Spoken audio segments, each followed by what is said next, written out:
Real quick, guys, before we get into the video, um, as y'all know, I'm now working with two sports books. Bovada.lv is the one that I use the most. It's my main sports book. If you're looking for a good book that doesn't screw you over on no contest or draws or anything like that, they got easy cash outs. You can cash out your parlays early. That's one of the main things I like about them.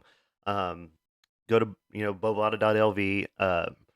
If you want, I'm going to post the link down in the comments just to their website. I think you get a welcome bonus either way just for signing up. But also, if you're interested in using my personal referral link, I can send that over to you. And I also have to give you my email so that me and you both get credit for it. So, whichever you want to do if you're interested. And the other book is Bet Us. And if you're looking for a bunch of good bonuses and stuff like that, Bet Us is a good place to go. They have if you use my link below, in the comments, you'll get 125% match, bonus match on your first three deposits, plus 10% gambler's insurance. Not a lot of books do that. And also they have other a lot of other bonuses you can take advantage of. After your first three deposits or after your initial deposit, or whatever. If you're interested in that, I think they have a big crypto bonus. I think you get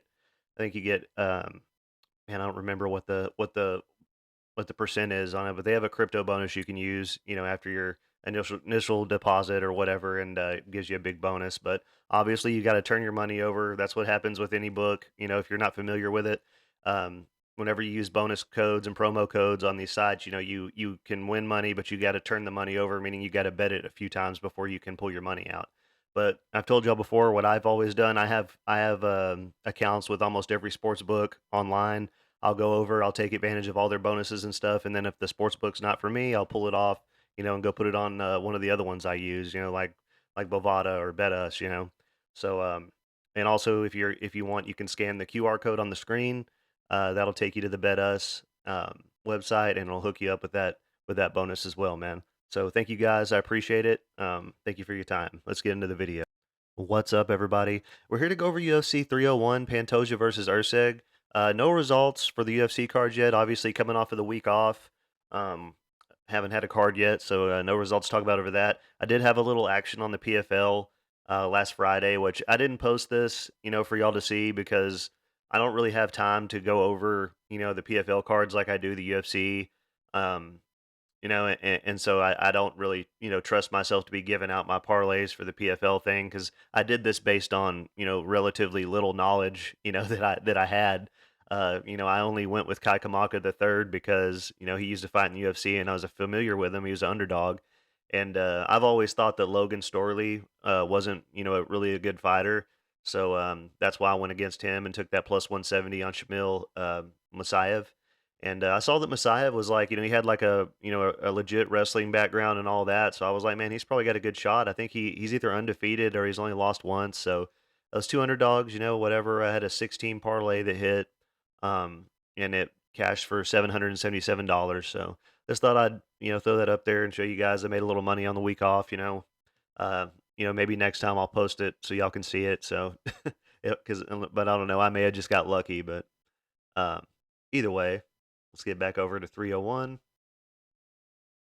So this is a pretty good card, man. I'm looking forward to it. A lot of people probably are like me and think that, Steve Erceg's getting this shot kind of a little fast, which, I mean, I know he has all the skills. I'm not saying that he doesn't have a chance to win this fight at all. That's not what I'm saying at all. I just feel like he should have at least fought, Moreno or Royval or Kai Kara France or, somebody up there in the top before he got this shot. But I'm sure it's going to be a fun fight either way, so I'm not too mad about it.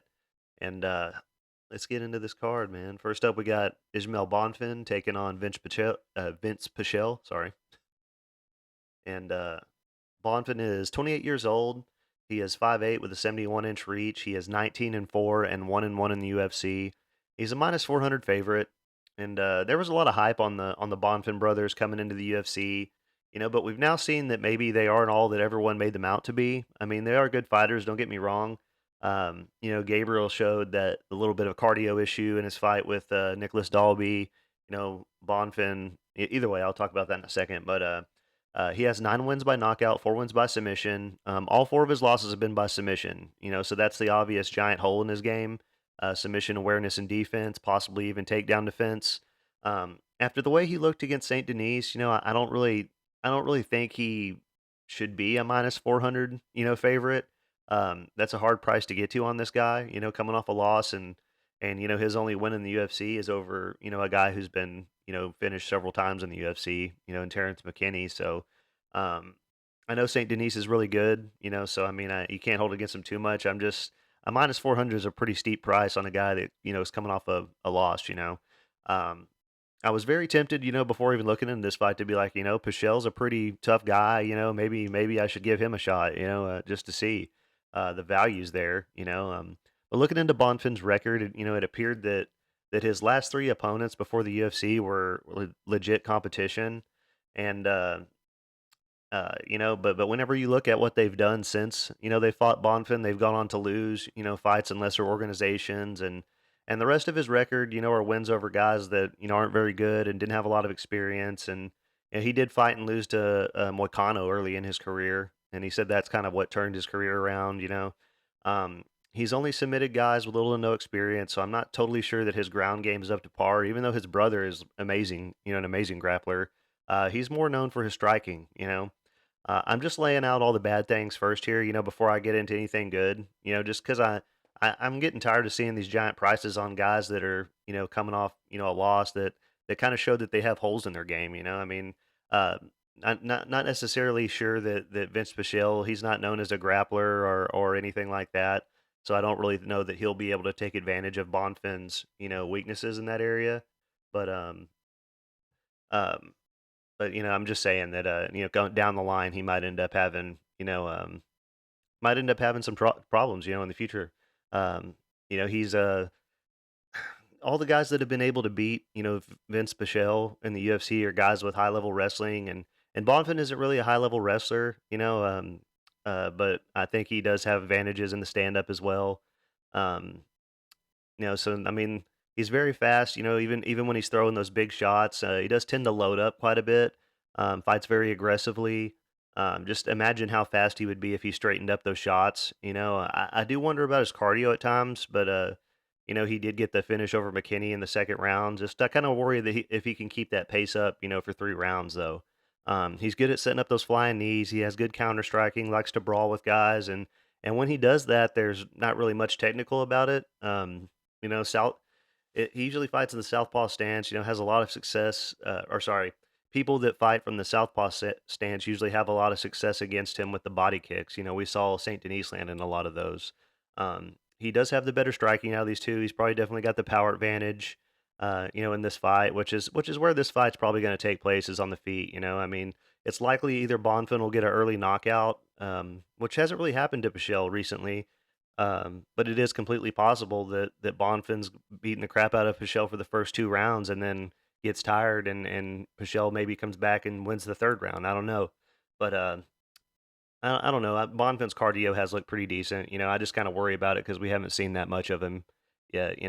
But in all likelihood, Pichel isn't a big finisher himself, so most likely even Bonfim will probably definitely win the first 2 rounds, and I imagine Bonfim will be able to survive, and to a decision. But he's taking on Vince Pichel. He is 41 years old, 5'10" with a 72-inch reach. He is 14-3 and 7-3 in the UFC, and he's a plus 300 underdog. 8 wins by knockout, no wins by submission. He's only been knocked out once, and it was from getting slammed on his head. I think it was in the Ultimate Fighter finale by some Russian guy. Like I said, only wrestlers have been able to beat him so far. Gregor Gillespie caught him in an arm triangle. After that, he went on to beat Roosevelt Roberts, Jim Miller, and Austin Hubbard. And he arguably should have won his last fight against Mark Matson, because Pichel, he did actual damage. All Matson did was try and hold Vince down, so he didn't get hit because Vince was hurting him on the feet. But they ended up giving the decision to Matson anyway. But, these two were supposed to fight before, and Bonfim missed weight, which is something else to worry about here. Bonfim having a bad weight cut. Look, I'm not saying that Pichel is the most skilled fighter in the world. He has no submission wins, which is Bonfin's weakness. But what I am saying is that he's a solid fighter with good cardio that makes weight, and he hasn't been knocked out in a long time. So, which is how Bonfin wins fights. So you never know what could happen. You can't count Vince out. Even though he's up in his 40s now, he throws a great straight right hand. He's an inch taller and has a 1 inch reach advantage in this fight. I think Bonfin has a lot of advantages in the striking, but if Pichel can slow the fight down to his pace and make Bonfin have a technical fight with him, he has a much better chance of winning the fight. And he could possibly come on late in the fight. You never know. But long story short, I'm going to pick Bonfin to win, but I don't think I'm going to put any money on this really, aside from maybe like in my big parlay, but no real money. If I bet on this fight, straight up, I would probably take the value on Pichel just because the price is so high. But I'm not, but I'm going to pick Von Finn to win. Um, take him to win. Michelle's pretty tough, man. I think I'll take him to win by decision.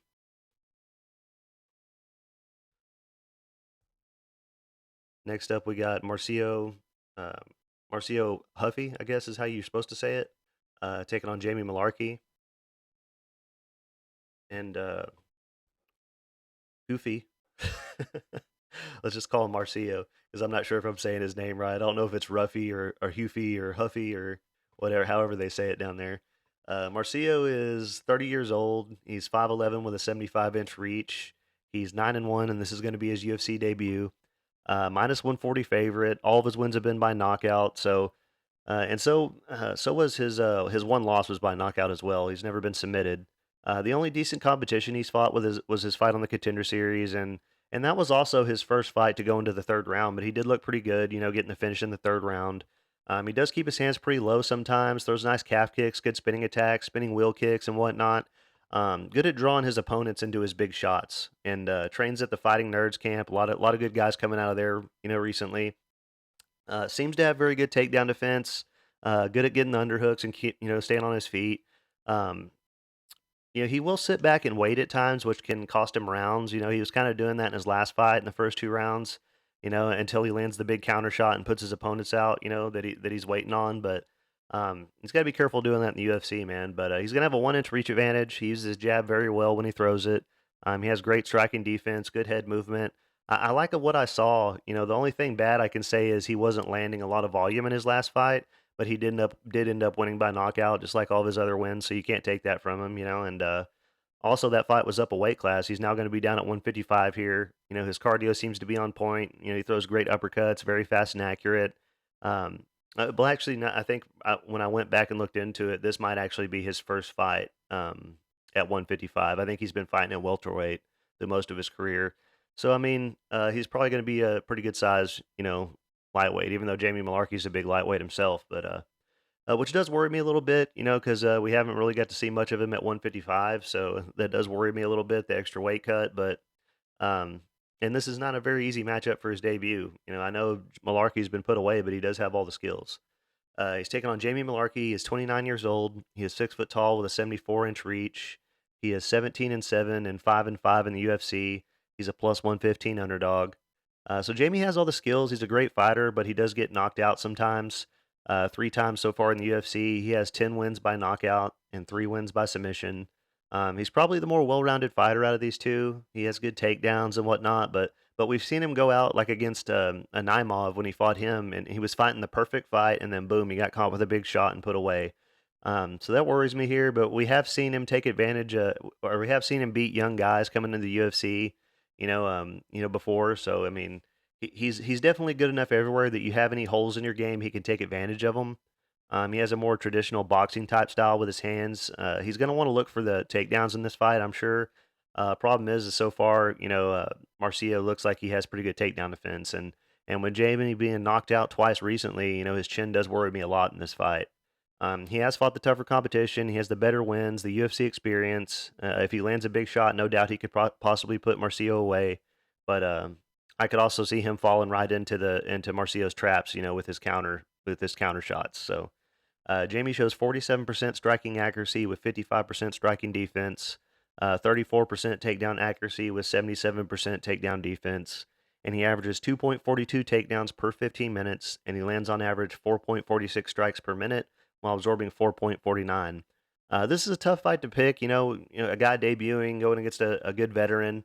Uh, a lot of people you would kind of want to go with the experience of Mullarkey, but I'm going to go with Marcio. Here to get the win by knockout round two, just because the price is decent on both sides. Next up, we got Karolina Kowalkiewicz taking on Yasmin Lucindo. Uh, Car- Caroline is 38 years old. She's 5'3" with a 64-inch reach. She is 16-7 and 9-7 in the UFC, and she's a plus 240 underdog. She's been around a while. At one point she lost five in a row, but all to tough competition as well. But she's had kind of a late resurgence in her career. She's on a four-fight win streak, but against not so great a competition, honestly. A lot of them are newer fighters or fighters that have had trouble getting wins in the UFC. Um, but she is very good, man. Well rounded. She has nice technical striking. Her ground game has came a long way.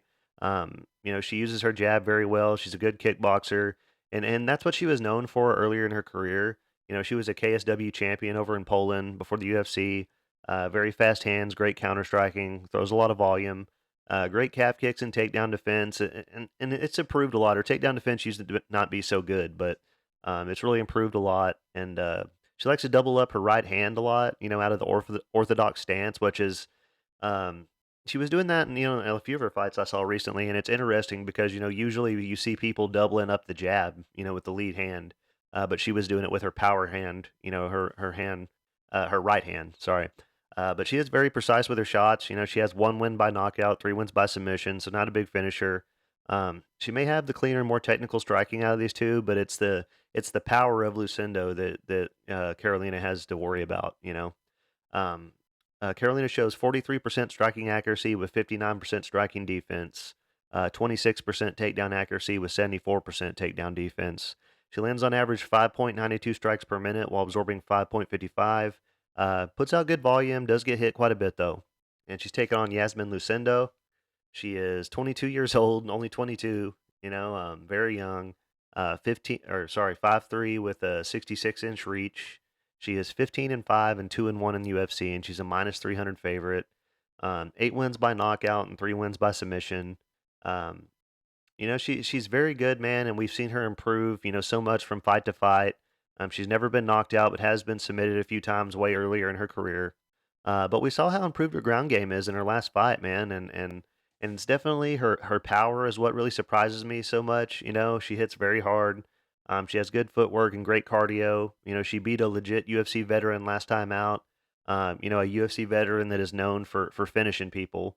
And having, and her last opponent was known for having high level jujitsu, and Lucindo submitted her. So I mean, that was very impressive for such a young person, and she has a ton of experience for such a young fighter. Just a ton of fights in a very short career, man. She's been very busy. The thing is she's a finisher, man, and she's fighting someone here who typically sits back and tries to win decisions. So yeah, it'll be interesting to see how this works out. Lucindo pushes a very tough pace. She's gonna have a 2-inch reach advantage. She does tend to throw wide, wild shots, but but she lands a lot, and she can definitely do it for 3 rounds. She trains with Verna Januroba, so her ground game's on point. She's very good at catching the kicks and countering, or getting the takedowns, after she catches the kick. Really good in and out movement, good at using her whizzer to stay on her feet, good at getting the body lock and spinning her opponents to the ground. Throws a great check left hook, great at countering the kicks when her opponents are throwing them. She shows 40% striking accuracy with 68% striking defense, 67% takedown accuracy with 70% takedown defense. She averages 2.33 takedowns per 15 minutes, and she lands on average 3.33 strikes per minute while absorbing 3.23.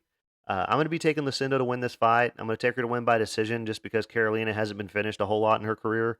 Um, I think Lucindo lands the bigger shots, the more meaningful shots, and steals the rounds.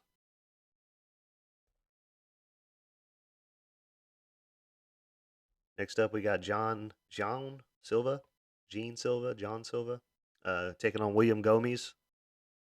Silva is 27 years old, 5'7" with a 69-inch reach. He is 12-2 and 1-0 in the UFC, and he is a minus 125 favorite. And I think this line has flipped. I think Gomis was the favorite originally.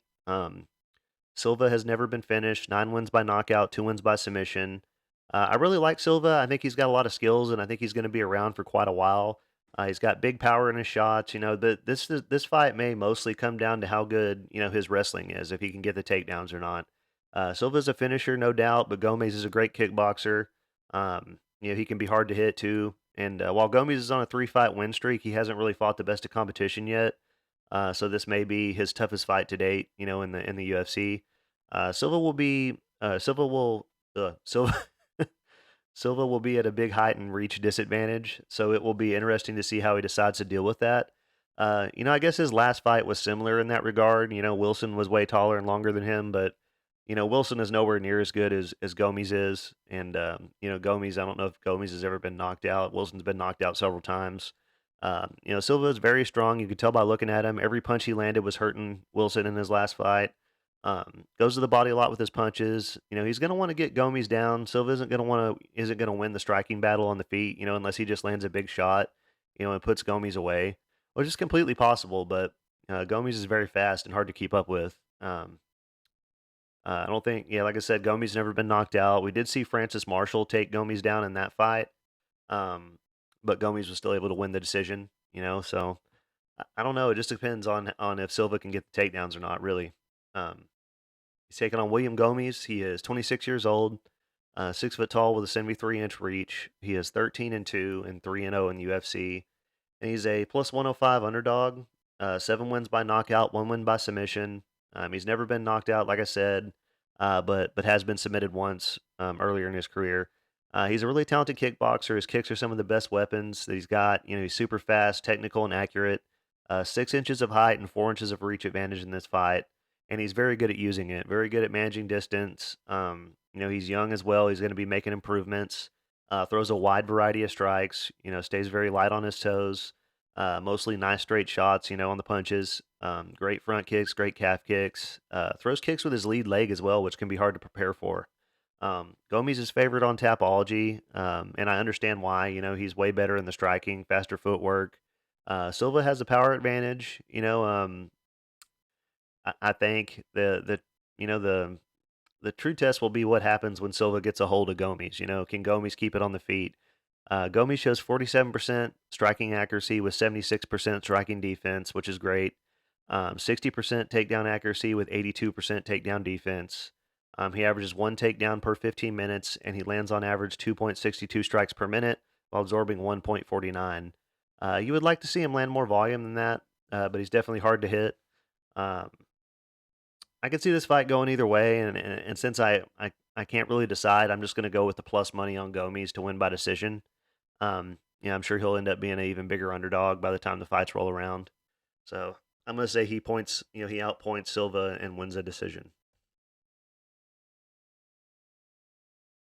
Next up, we got Elvis Brenner taking on Mitebek Orolbai. Sorry. Um, so Brenner is 26 years old. He is 5'10 with a 72-inch reach, and he's 16-3 and 3-0 in the UFC, and he's a plus 190 underdog. And yeah, I have a bad history with this guy I mean, I thought he lost his debut against Tugov. I thought that was a bad decision. Um, and then Guram Kudalice gassed out, on short notice and lost to this guy, which I didn't expect to happen.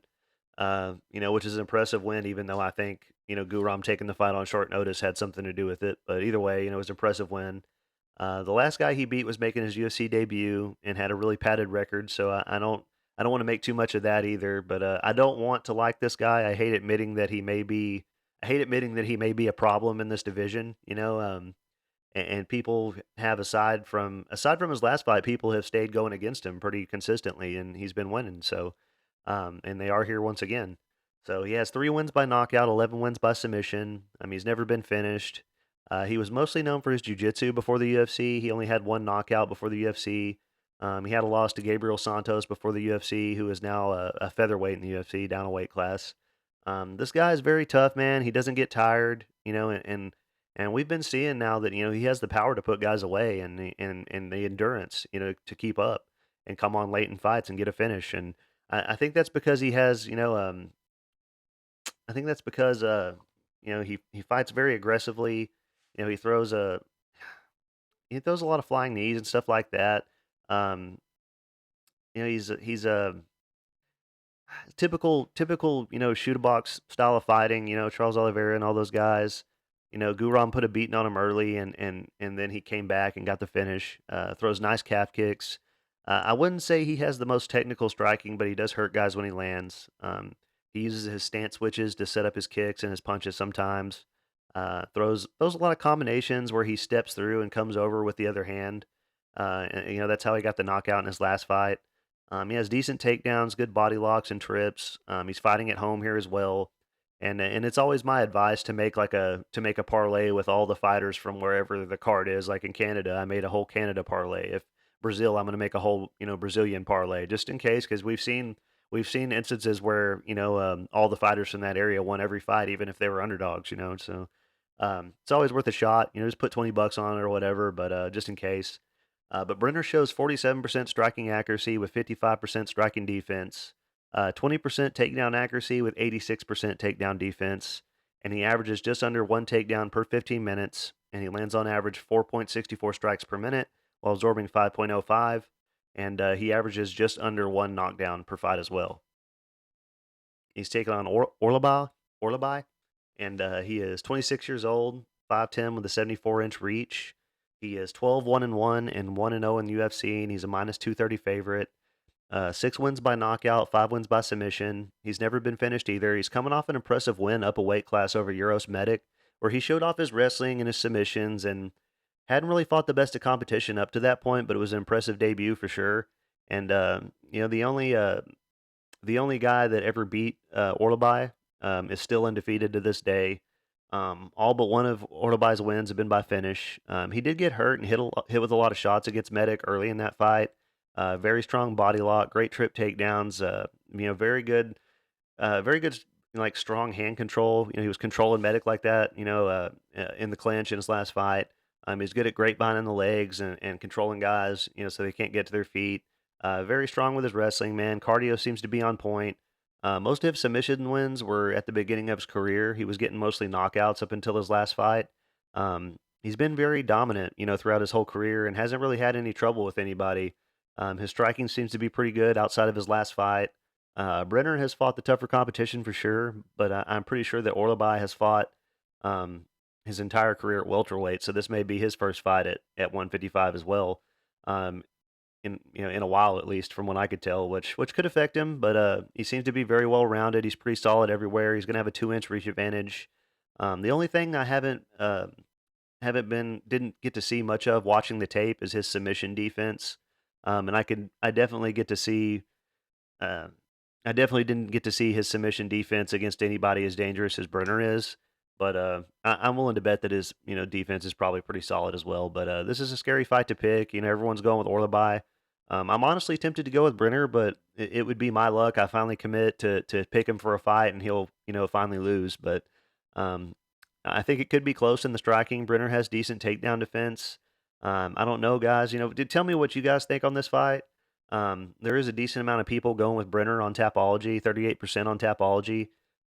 Neither of these guys have been finished, and they both finished everybody pretty much. So I guess the equalizing factor in this fight will be the Orolbai's wrestling. If he can throw all these big guys around at 170, he'll probably be able to throw Brenner around as well.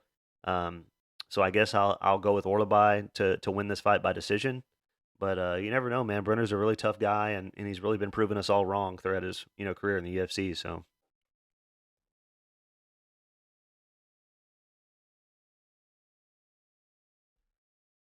next up, we got Joe Anderson Brito taking on Jack Shore. And Brito is 29 years old. He is 5'8" with a 72-inch reach. He is 16-3-1 and 4-1 in the UFC. He's a minus 155 favorite, and I've already posted that I have a bet on this one on my social medias. I posted my bets for this card early on my Facebook group and my Instagram. I don't know if I posted them on my TikTok or not. Just trying to get some more followers on there. Brito is he's so dangerous, and whereas I thought his cardio was bad in the past, he's really showed, like in his last fight, that he can do more than just knock guys out quick. Him choking out Jonathan Pierce and even defending takedowns and getting his own against Jonathan Pierce early was very impressive. And And just when it looked like all was lost, he got up to his feet and he sunk in that ninja choke, and he's just so strong and so powerful that there was no way that Pierce could get away from that. Brito hits so hard, man. He's so strong and powerful. He just throws guys around, and 6 wins by knockout, 8 wins by submission. All his wins in the UFC have been by finish. He has a win over Diego Lopez before the UFC, and we've seen how good Lopez is now. And before that, he knocked out Chepe Mariscal as well. So he's been fighting good competition even before the UFC. He's going to have a 1 inch reach advantage. And the biggest thing here for me is that Jack Shore, you know, is really a bantamweight. He should be fighting at bantamweight. He came up and he beat, Makwan Amirkhani, but Amirkhani, didn't make it in the UFC. He's not even with the organization anymore. Brito will be way bigger and more powerful. He has the advantages on the feet with his power. He's fighting at home here. And the crazy thing about Brito is that anything he lacks skill wise, he makes up for in just pure strength and athleticism. And just being very explosive. And if he hits you, you go to sleep. If he puts a choke on, you go to sleep. Brito shows 52% striking accuracy with 48% striking defense, 75% takedown accuracy with 50% takedown defense. And he averages 3.40 takedowns per 15 minutes. And he lands on average 3.32 strikes per minute while absorbing 2.62. And has an average fight time of 6 minutes and 37 seconds. So all pretty good numbers there. I mean, I guess the takedown defense could be better, but if he was able to get up with Jonathan Pierce taking him down and everything, I imagine he'll probably be able to do the same against Jack Shore coming up from bantamweight. Um, Jack Shore is 29 years old. He's 5'8" with 71-inch reach. He is 17-1 and 6-1 in the UFC. He's a plus 130 underdog. And if you look at it, you say, "Damn, 6-1 in the UFC. That's a great record." But upon looking further into it, all of his wins have been over guys who didn't make it in the UFC. Even his best win of his career over Timur Valiev. Valiev's not in the UFC anymore, which I think is ridiculous. I think Valiev is a pretty good fighter and he should still be in the UFC. So you got to give it to Shore on that one because that really is a good win for sure. But we thought all these things about Jack. Everyone used to talk about how good his wrestling is and this and that, and then we saw him fight a legit wrestler in Ricky Simone, and he got destroyed badly in that fight, really badly, I mean, everywhere. And then he goes up a weight class, fights Amir Khani, easy fight for him. Now I don't doubt at all that Jack has a ton of skills. He's a good grappler, 9 wins by submission, 4 wins by knockout. He has nice striking, probably the more technical striking out of these two as well. He has a lot of skills, and it's possible that Brito, you know, it's possible that Brito is better in a lot of ways, even stronger than Ricky Simone. If Ricky Simone was too strong, then how do you think Brito's gonna, feel against Jack Shore, and it is completely possible that Jack has filled out his frame. We haven't seen him fight, and um, how long has it been since he fought last? Been a little over a year since he's fought, so it is possible that he's filled out his frame to featherweight. But I still think even if he has, his Burrito's going to be the bigger, stronger, and more powerful guy here. So I do think that Shore could have success in this division, but I really think this might be a bad matchup for him. But I could be wrong. If he loses this fight, he may well decide to drop back down again. I don't know, man. There are a lot of spots that I would definitely pick Jack Shore, at featherweight. I just don't know if I can get to him on this one. Shore shows 59% striking accuracy with 58% striking defense, 40% takedown accuracy with 79% takedown defense. He averages 3.42 takedowns per 15 minutes, so they both get a lot of takedowns, surprisingly, especially for Brito. That's surprising. And he lands on average 3.84 strikes per minute while absorbing 2.20. I've got Brito to win this fight. I'm going to take it to win by knockout round two, or possibly some sort of choke if Jack shoots a bad takedown or something. Kind of like Brito did to JSP. So I got Brito to win. Next up, we got Dione Barbosa taking on Ernesta. How do you say her name? Karaskaya? I think it's Karaskaya. Barbosa is 31 years old, almost 32. She's 5'6" with a 66.5-inch reach. She is 6-2, and this is going to be her UFC debut. She's a minus 215 favorite. So first thing I see that jumps off the page at me is this girl has a win over Karine Silva back in 2019. But she also got knocked out by Josiana Nunez, who's in the UFC now, that same year. But no wins by knockout, 3 wins by submission. She's never been submitted. And like I said, was knocked out one time by Josiane Nunez, who fights, up at 135 now. Um, Not a lot of experience coming into UFC here. She's primarily known as a grappler. She was a judo Olympian, in Brazil. And I find it interesting that she's a big favorite on the betting line, but her opponent is heavily favored on Tapology. Honestly, going into this fight or going into this breakdown, I wasn't super familiar with either of these two. Barbosa was taken down fairly easily on the Contender Series. Of course, she ended up getting the reversal and getting a submission, but it still wasn't a good look. She ended up on her back several times in that fight. She does have good butterfly sweeps. Her striking probably isn't going to get her the win in this fight. She's going to have to look for the takedowns and get a submission, but she is a high level grappler. Um, it's hard to say, man. Both these girls are relatively inexperienced in MMA, sorry. But Barbosa is fighting, an undefeated fighter here as well, so you never know. But I think she has a big advantage in the grappling, obviously. And she's taking on Ernesta Karaskaya. She is 25 years old, 5'9" with a 71-inch reach. She is 5-0-1, and this is going to be her UFC debut. She's a plus 175 underdog. She has a kickboxing and boxing background, 2 wins by knockout, no wins by submission. She was a swimmer before, so I bet her cardio is great. It looked great on the Contender Series. Her last few wins have been close split decisions. She goes out there and has a brawl with people. So but it's always very exciting to watch. And she was a kickboxing champion in her country of Lithuania. She's very tall and rangy for the weight class. 3 inches taller with a 4.5-inch reach advantage. She's very accurate. Those good kicks to the body, good calf kicks. Like I said, her fight in the Contender Series was a great fight, man. She was doing a good job at countering the kicks when her opponent threw them. She moves forward a lot, pressure strikes. She typically throws more than one shot at a time as well. She's always coming forward. She would benefit from using a lot more feints, though, to set up her strikes. She's the better striker out of these two. She throws great uppercuts, good dirty boxing and close. I love Ernesta's style. I would love to see her win this fight, but I do worry about her takedown defense against a legit grappler. So I'm gonna go with the grappling of Barbosa here to get the win. But I'm gonna be cheering for Ernesta. I don't know if I'll bet on this fight very much, or maybe a parlay piece, but I'll take Barbosa to win by. I'll take her to win by submission round 3. Next up, we got Alessandro Costa taking on Kevin Borjas. Costa is 28 years old. He is 5'4" with a 67-inch reach. He is 13-4 and 1-2 in the UFC, and he's a minus 150 favorite. In his few fights in the UFC, he's already fought one guy that is about to fight for the title on this very card. Um, and Steve Erceg, and then his debut was also against Amir Albazi as another guy at the top of the division. So this guy's he's already fought some tough competition. Didn't go his way, but he's early in his career, man. So I mean, and he gave Erceg a little trouble in that fight because he caught him with some good shots. I think he got some takedowns. He throws big strikes. He's very powerful. He's definitely fought the tougher competition out of these two. I think he has a power advantage on the feet and probably a cardio advantage based on what we saw in Borjas' last fight. And I think Costa will have the advantage in the grappling here as well. That's the big advantage I think he has. He's very strong in the clinch, very strong with his body lock. 4 wins by knockout, 6 wins by submission. A lot of experience, and he's fought some decent competition on his way to the UFC as well, man. And he throws great calf kicks. He may also be the only person so far. I think he is the only person to ever take down Steve Erceg in the UFC.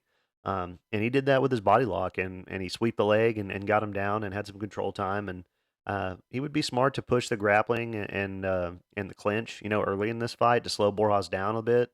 Then he can either stay, with the takedowns or try and land one of those big shots on the feet. As a matter of fact, man, I think Costa won. He won the second round against Steve Erceg. So I mean, I think he's the only one to do that so far.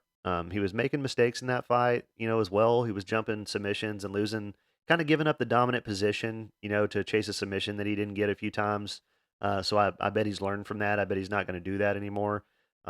He shows 46% striking accuracy with 56% striking defense. It says 17% takedown accuracy. It also says he hasn't landed a takedown, but I know he did against Erceg. Um, so I'm not sure if those numbers are accurate. He has 90% takedown defense. He lands on average 3.75 strikes per minute while absorbing 3.61, and he averages close to one knockdown per fight. He's taking on Kevin Borjas. He is 26 years old, 5'5" with a 68-inch reach. He is 9-2 and 0-1 in the UFC. He's a plus 125 underdog. One thing I will say about Borjas is I really like his kickboxing. I do think he's the more technical striker out of these two. And I actually picked him to beat Joshua Van in his debut, and he came close, man. He hurt Van in the first round, but didn't get the finish, and then he faded, and Van was able to take over. So that's how good Joshua Van is. But Borjas has 8 wins by knockout, no wins by submission. So you got to say that Costa is a more well-rounded fighter here. Kevin has never been knocked out, but was submitted once. We've seen Borjas taken down on the Contender Series, but he was able to win that fight. Just based on damage. Even though his opponent was constantly looking for takedowns and kind of gassed himself out, Borjas was able to stay on the feet or at least do damage. Than more so than just lay there while the guy was trying to take him down. He has a nice jab. He keeps his hands in good defensive positions, except for when he's being wild, which he does do quite a bit in some of his fights. But they're always where they're supposed to be, unless he's doing something crazy. Honestly, this could be a really close fight. They're both good at what they do.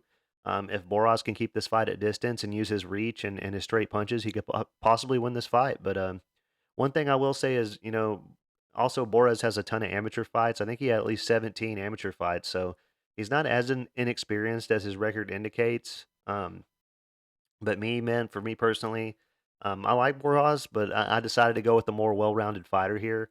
Borjas could absolutely have success on the feet, for sure early. But I think Costa will eventually get the takedowns and win a decision or possibly get a submission in this fight. So I got Costa. Next up, we got Joaquin Silva taking on Drakkar Klose. And Silva is 35 years old. He is 5'8" with a 69-inch reach. He is 13-4 and 6-4 in the UFC, and he's a plus 150 underdog. 7 wins by knockout and 3 wins by submission.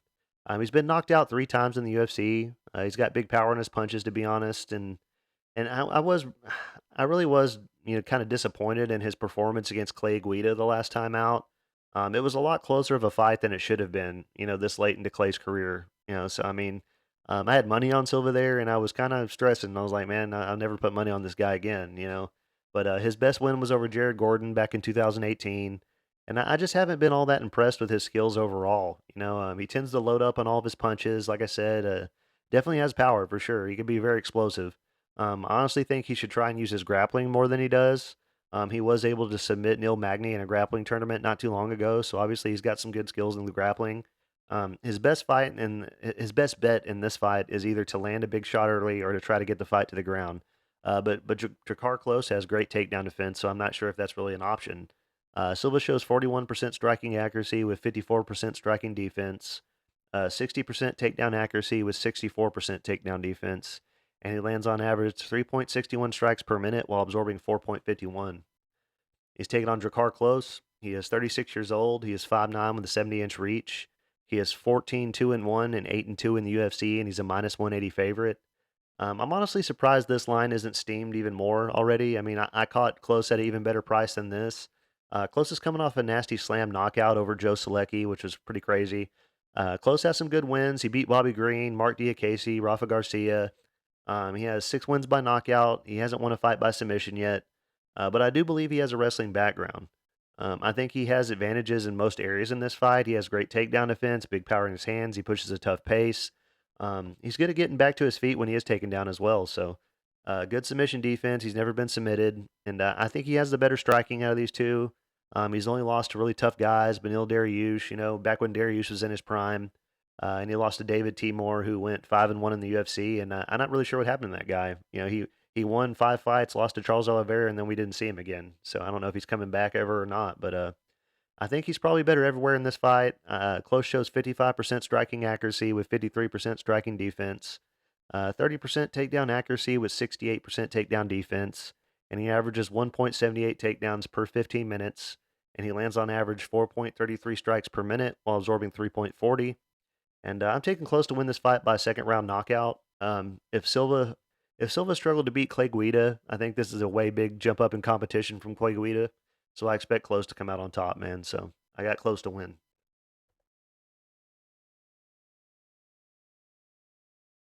Next up, we got Michelle Pereira taking on Ihor Potieria. And I haven't been able to find the lines on this fight yet, guys. So I'm not really sure. I imagine Pereira is going to be a big favorite. Um, Pereira is 30 years old. He's 6'1" with a 73-inch reach. He is 30-11 and 8-2 in the UFC. 11 wins by knockout, 7 wins by submission. Pereira has moved up a weight class and just reinvented himself. It seems like all of the doubts and worries I had about him at welterweight. He's been more dominant than ever. Up at middleweight. So he's on a 7-fight win streak. He's beaten tough guys. This will be an interesting matchup because you have one guy coming up from welterweight and another guy coming down from light heavyweight. So, and keep in mind, Potieria did still miss weight last time out. So keep an eye on that. Um, I like that Pereira, is now being more active than he ever has. This is his third fight in like 6 or 7 months, something like that. And he keeps getting these quick finishes. He'll probably keep being active. He has that kind of crazy capoeira style, lots of big movements and spinning attacks, jumping attacks, very heavy hands. His cardio has looked questionable at times in the past, but like the Nico Price fight, he was gassed and he was getting his ass kicked in the third round. I'm sure that had a lot to do with him moving up to 185, though. He was a really big welterweight.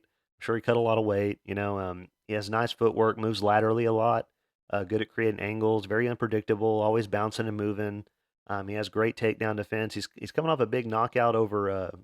He had a big knockout over Andre Petrosky very quickly, and then a really quick submission win over Michael Olszewski. And Olszewski's a very tough guy, man. I mean, he doesn't have the best ground game. Pereira took advantage of that, but overall, Olszewski's a very tough guy to beat.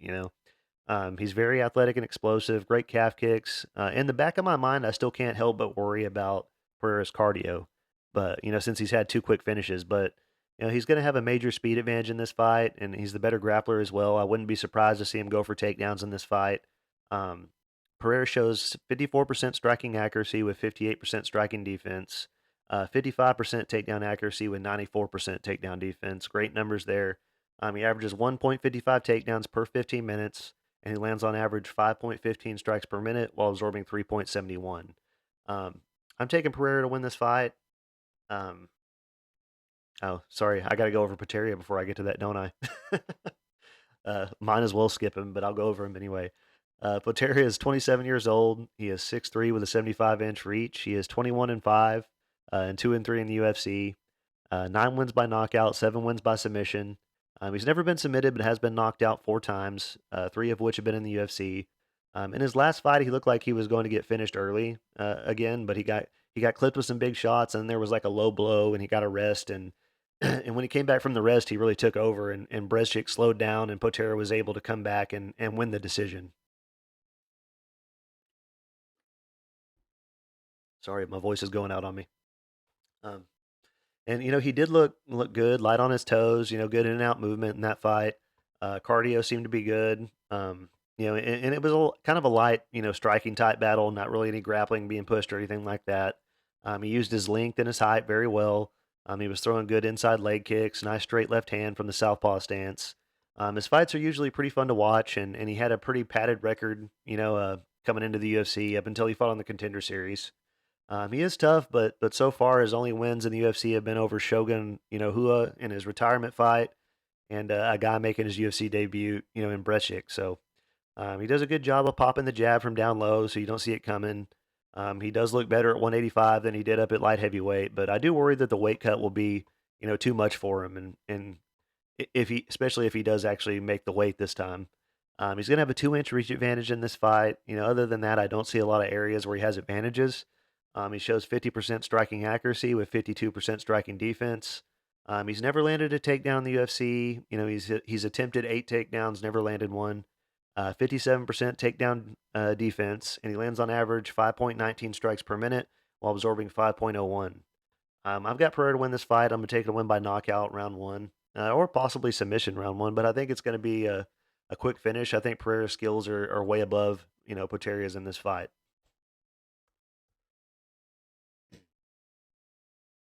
Next up, we got Anthony Smith taking on Vitor Petrino. And Anthony Smith is 35 years old. He is 6'4" with a 76-inch reach. He is 37-19 and 12-9 in the UFC, and he's a plus 300 underdog. I've liked Smith, man. I've always been a fan of his, but the numbers on both sides of his record are really starting to catch up to one another. coming off another nasty knockout loss. He wasn't doing terrible in that fight. It was competitive up to a point, until it wasn't. He's well rounded for a big dude, has good grappling and submissions. 19 wins by knockout, 15 wins by submission. All but three of his wins have been by finish. But on the other hand, he himself has been finished 15 times, 10 by knockout and 5 by submission. So you kind of got to worry at this point about his health and all the miles from competing for so long. And in all fairness, I thought he lost the Ryan Spann fight as well. His last fight, the last fight with Ryan Spann, I thought he lost. And if that were the case, he would be on a 3-fight losing streak right now. Um, he does have great kickboxing. He's probably the more technical striker out of these two. Normally, I would say that Smith has advantages on the ground, but these two are pretty good grapplers, and Petrino's had a lot of success with his grappling in the UFC.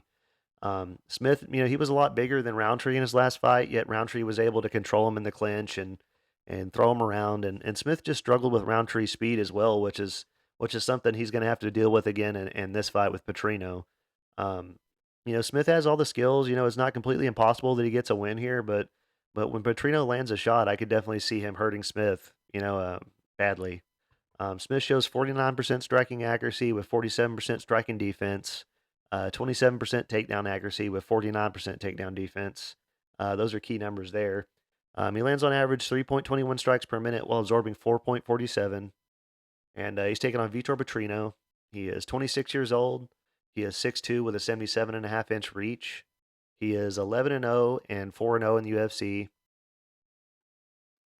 And he's a minus 400 favorite. I caught him at minus 300. One thing about Petrino is I do feel like he's still developing in certain areas. Like he has that huge power in his hands, but not the most technical striking. But all he needs to do is land one, and guys are put out. So I mean, he's very fast and explosive. He has good cardio. He's had a ton of success with his grappling in the UFC, and with Smith having 49% takedown defense, I could see Petrino having success with his wrestling in this fight. Petrino fights pretty smart, doesn't get hit a lot. 7 wins by knockout, 1 win by submission, undefeated. This is a fight where I could see Smith having success, until he's not. I could see him landing some good shots at range and at distance, and then Petrino landing that big shot and dropping him or just taking him down and controlling him for 3 rounds. I think either, yeah, I mean, I think Petrino most likely is going to get I don't know, man. Anthony Smith is tough to deal with on the feet. I can't, guarantee that Petrino's going to get a big knockout, but he could definitely. I definitely think he'll be able to take Smith down, and he's got a big speed advantage. And I don't know, he can definitely at least control Smith on the ground for 3 rounds. So, but I'll go with Petrino to win by knockout, round two, or possibly round three. Next up, we got Paul Craig taking on Kyle Borralho. Paul Craig is 17, or sorry, 6 6-3. I can't get nothing right today, guys. 6-3 and with a 76-inch reach. 6'3" with a 76-inch reach. He's 17-7-1 and 9-7-1 in the UFC, and he's a plus 275 underdog. 4 wins by knockout, 13 wins by submission. We all know the story, man, with Paul. He's one of the most dangerous jiu-jitsu guys off of his back we've ever seen. He's got wins over guys that he's had no business winning against. Magomed Ankalaev, Jamal Hill. His striking, while it's gotten better, isn't very good, but he stays in your face, stays moving forward, and if you slow down like Andre Muniz did, he could get to you. So he has terrible striking defense. Usually gets hit a lot.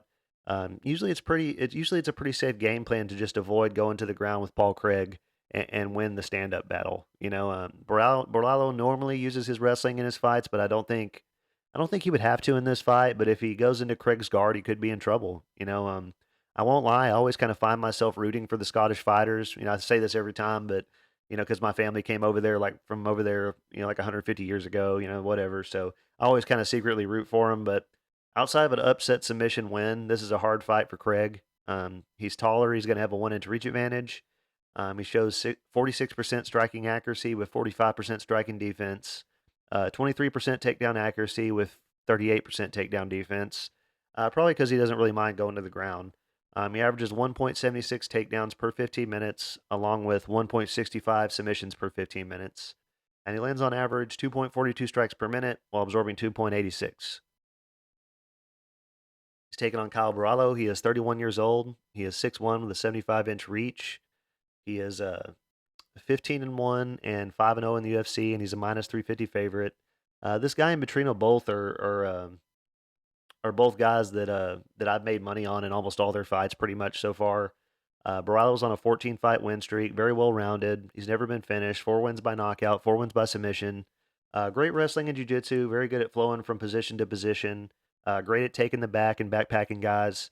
Very hard to get him off of you once he's got a hold of you. But like I said, he should really just keep this fight on the feet here. He's the way better striker. He hits harder. And if it's not going his way, he can definitely get the takedowns if he wanted. He's probably better. He's better in every way in this fight, except that Paul is way more dangerous off of his back. So Borralho's numbers are pretty solid all the way around. 59% striking accuracy with 61% striking defense. 63% takedown accuracy with 57% takedown defense. I guess the takedown defense could be better. He averages 2.16 takedowns per 15 minutes, and he lands on average 2.73 strikes per minute while absorbing 1.98. So he doesn't get hit very much. He could definitely put out more volume. I'm gonna be going with Borralho to win this fight by decision. I think he just keeps on the feet, fight smart, and maybe he gets a knockout. But hopefully he's not dumb enough to go to the ground with Paul Craig. Um, and I've been keeping it kind of short on these last few fights because I feel like there's pretty clear cut winners. Um, but so I didn't go into much detail. But on these upcoming ones, man, these are some tough ones to pick here, man. These two fights. This is amazing matchmaking.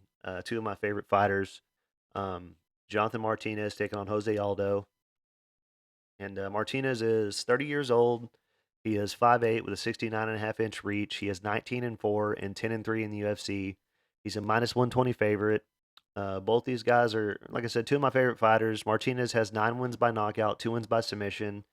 He's never been submitted, and he's only been knocked out once, and that was by Davey Grant. And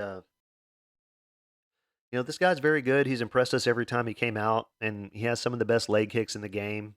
2 wins recently via leg kick. Very technical and accurate with his striking. Really fast, smooth combinations, nasty kicks to the body. Just great kickboxing all around. Good footwork. Nice striking defense. Throws nice straight shots usually from the outside. Good at managing distance. He's good at using his stance switches to set up his strikes, as well as using his feints to set up his strikes. Uses his jab very well. Very good at winning the lead hand battle and shutting down his opponent's jab. Great takedown defense. Super fast. Great counter striking. This is a close fight all the way around, man. Because all these things that I've said about Martinez are true for Jose Aldo as well. If this was years ago, I would say no doubt Jose Aldo, wins. But I'm not so sure anymore. Martinez shows 50% striking accuracy with 58% striking defense. 42% takedown accuracy with 69% takedown defense. And he lands on average 4.64 strikes per minute while absorbing 3.76, and he averages just under 1 knockdown per fight. He's taking on Jose Aldo. He is 37 years old, 5'7" with a 70-inch reach. He is 31-8 and 13-7 in the UFC, and he's a minus 120 favorite. They're both minus 120. It's even. 16 wins by knockout, 2 wins by submission. One of the greatest fighters we've ever seen. He's a legend, and when he retired after the Dvalishvili fight, it wasn't like he went out on a knockout loss or anything. He just lost a boring decision to Merab, and Merab couldn't even get the takedowns in that fight, So if Aldo had done a little bit more damage, he probably could have stole that fight too. But Alexander, or sorry, um, Jose Aldo's last MMA fight was almost 2 years ago. He went over to boxing, and that's one thing I like that they can go over there and make some good money or whatever if they do. But I never really liked like when McGregor came back. He went over and trained nothing but boxing for a while, and when he came back, it was like his style changed, and he just hadn't looked as good, as he used to before he went over and did the boxing thing. Um, I don't know. I don't know if that will be the case with Aldo. I'm just saying. I'm curious if the leg kicks from Martinez will have as big of an impact on a guy like Jose Aldo. Aldo does everything well, dangerous everywhere. Like I said, if this fight was 5 years ago, it's Aldo all day. But Martinez is very good, man, and he's been getting better. Every time we've seen him. Aldo has fought the tougher competition. He has the better wins. He's got the championship experience. It's too bad this isn't a 5 round fight because that would definitely benefit Aldo a lot. Aldo has great takedown defense, nasty power, good at checking the kicks, which could come into play in this fight. Great Muay Thai all the way around, good elbows. Goes the body really well with the left hand. Um, I'm curious what the what the UFC's play is here. Like if Aldo wins this fight dominantly, do they throw him to the top of the division? Possibly in towards a title shot, or does he retire again, win or lose? Or I don't know. I just wish I knew. 46% striking accuracy with 61% striking defense. 54% takedown accuracy with 92% takedown defense. He averages half a takedown per 15 minutes, lands on average 3.57 strikes per minute while absorbing 3.74. And I think if Martinez can use his footwork and stay on the outside, he could possibly squeeze out a decision here. Um, Outside of landing something crazy, possibly getting a knockout, but that's not really what he's known for. Um, I'm only going with Martinez here. I'll take it to win by decision, but only because uh, Aldo's getting to the end of his career, man. So I'll go with Martinez.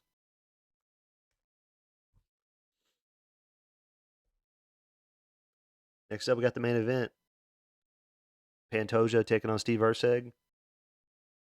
Pantoja is 34 years old. He is 5'5" with a 68-inch reach. He is 27-5 and 11-3 in the UFC. He's a minus 250 favorite. 8 wins by knockout and 10 wins by submission.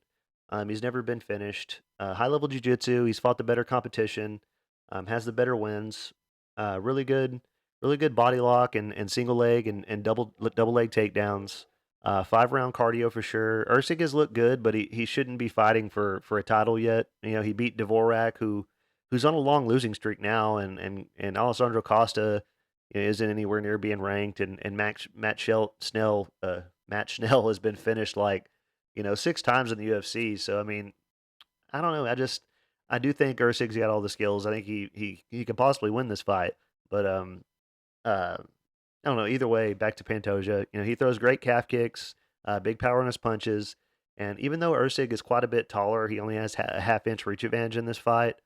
So it could be closer on the feet than you would expect, but um, Pantoja's going to want to use his grappling in this fight again and look for takedowns, look for submission. Use his heavy top pressure. Erceg has looked pretty solid everywhere. I'm not going to lie, but yeah, I mean, Erceg has looked great everywhere, but he hasn't fought anybody as good as Pantoja yet. So, we just don't know how he's going to look. Pantoja fights very aggressively, great technique on everything he does. He shows 49% striking accuracy with 51% striking defense, 48% takedown accuracy with 67% takedown defense, and he averages 2.20 takedowns per 15 minutes with almost one submission per fight. And he lands on average 4.32 strikes per minute while absorbing 3.90. He's taking on Steve Erceg. He is 28 years old, 5'8" with a 68.5-inch reach, 12-1 and 3-0 in the UFC, and he is a plus 200 underdog. 2 wins by knockout and 6 wins by submission. He's never been finished. I will say I think that Erceg has the cleaner, more technical striking. He throws the straighter shots. He's very accurate. It wouldn't surprise me at all to see him have success in the striking in this fight. And also Erceg's takedown defense has looked pretty good up to this point, but he hasn't fought anybody as good as Pantoja either. So, like I said, Erceg has good head movement, good footwork, doesn't overthrow, fights very safe. He is good, man. He definitely has a chance to win this fight with the way, especially with the way that Pantoja tends to slow down a bit at times in fights.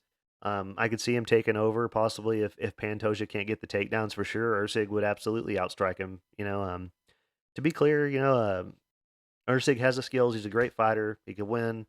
Um, and I'm honestly, I am gonna pick him to win this fight.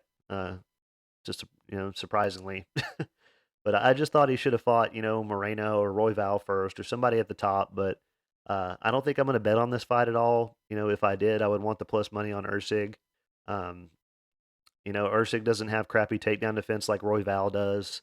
So I mean, I'm gonna go with Erceg to get the win because he's the better striker and he has good takedown defense. But I won't be surprised at all if Pantoja ends up winning this fight. But I don't know. I mean, I think Erceg gets the better of it on the feet for sure. And if Pantoja can't get him down, Pantoja's screwed. So he's gonna get beat up on the feet. And uh, whatever. So I mean, like I said, I'm not going to bet on this one at all. I'm not even going to put it in my parlays, but I'm going to pick Steve Erceg to get the surprise upset in this fight.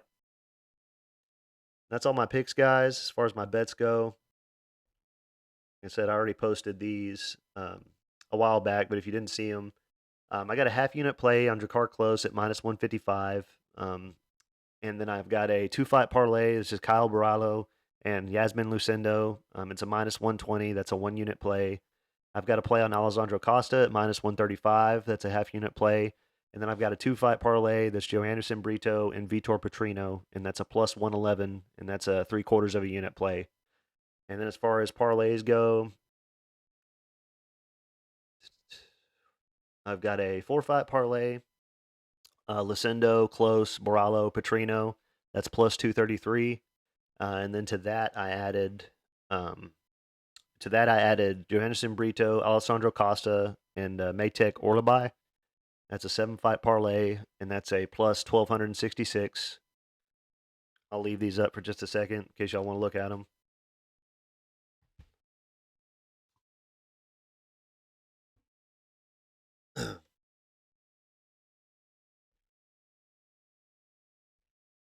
And then to that I added Marcio Hufi and William Gomis, and that's a nine fight parlay, and that's a plus 4,509. I didn't put any more on here other than that for now. Maybe I'll make a Hail Mary, which you can put that together off of my picks if you want to, put a Hail Mary together out of my picks if you want. Um, I don't know. I'll probably put one together eventually, but just haven't done it yet. Um, I wish I had more time to get into the props and stuff like that. I always intend on doing it, and then I end up getting distracted. I got a lot of stuff going on, so um, but yeah, man, I appreciate all you guys. Thank you so much for caring what I have to say. Um, oh man, I forgot to do my thing at the beginning of the video. uh, well, I'll go over that right now since I forgot to do it earlier. Just the usual stuff. Please like and subscribe, guys. Help me out a lot. Once again, thank you all so much for being here. I appreciate all you guys. Um, if you're interested, if you're not interested in watching my videos, you just want to see my picks and my bets, you can go to my social medias. High kick underscore fight picks is TikTok and Instagram. There's a Facebook group, High Kick Fight Picks on Facebook. It's easy to find. Feel free to post anything MMA related in that group. Post your bets. I want to see everybody's stuff. I want everyone to help everyone win money. That's why I give out all my stuff for free. Um, and is there anything else, man? I think that's it, man. Appreciate all you guys so much once again, and hope y'all win some money. I'll talk to you later.